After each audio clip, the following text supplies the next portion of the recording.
Morning everyone, thanks for joining me again, Juliet Glenmars Creations. Sorry I haven't been around, I've not been very well, been a bit poorly, but I'm on the up now. So I thought I would start back with a little bit of something that's different. And I was thinking about my top tips that I've picked up from other people. So I came up with 3 top tips for sewing. And yeah, so I thought I'd share them with you. My first top tip is I was making this Highland cow cushion. Isn't it absolutely gorgeous? It's a kit from Bramble Patch in Weedon in Northampton. Sure. And it's made from like a tweed, a lot of tweed fabrics. So when you have to applique on, this is my first tip, you first of all you trace onto your Bondaweb the shape, don't you, in reverse, and then you end up, you iron it onto your back of your fabric and you end up with a piece like this.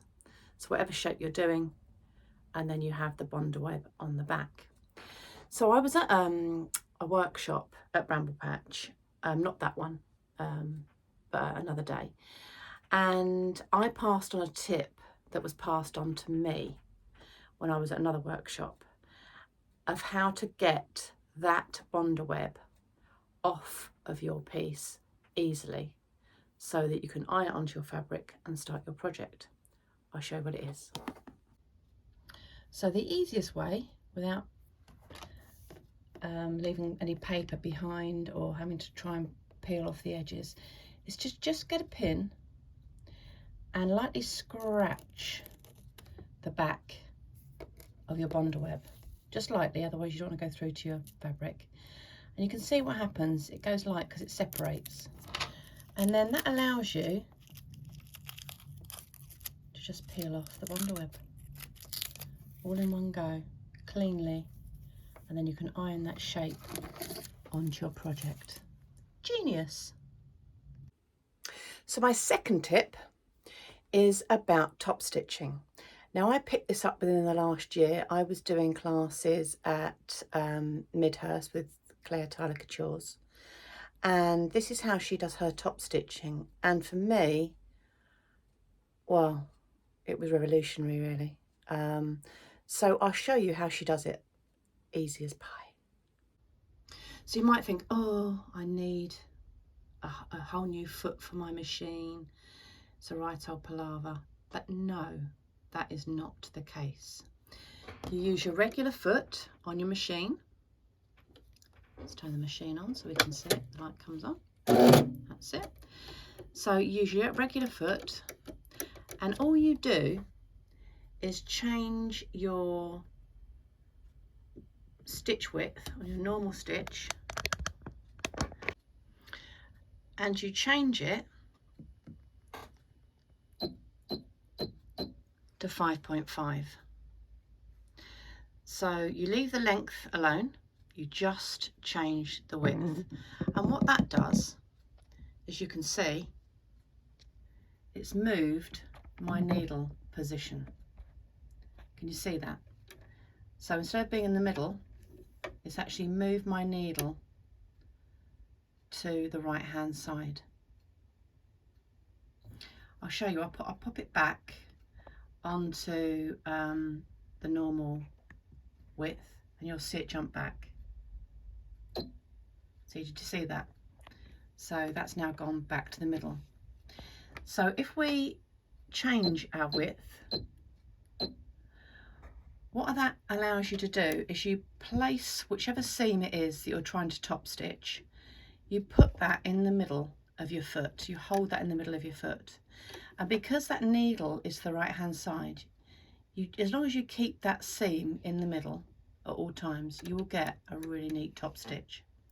Let me show you. So here I have a very short seam, but you can see I've kept, here's the seam that I'm trying to top stitch. This also works really, really well for understitching.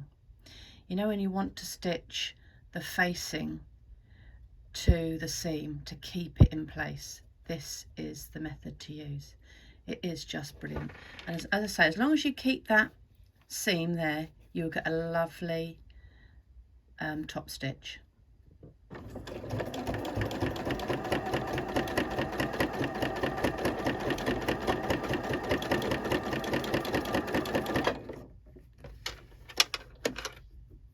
So with the needle, we take our seam out, and then here we have it. You can see beautiful, beautiful top stitching. Hardly any effort at all. So my third and final top tip is what really helps my sewing is I'm a list person. So I get far more done if I have a list of things that I need to get done. And so this really helps me. It is a weekly planner. It doesn't have to be a sewing weekly planner, because this isn't, it's just a weekly planner. But I find it really helps. So I'm not here on Saturday, so I scored that straight out. And then I put all my projects that I want to get done.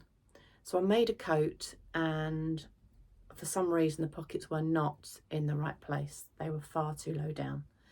And I thought, well, I can't wear it like that. That would drive me mad. So I put on here to unpick the pockets one day and repair the next.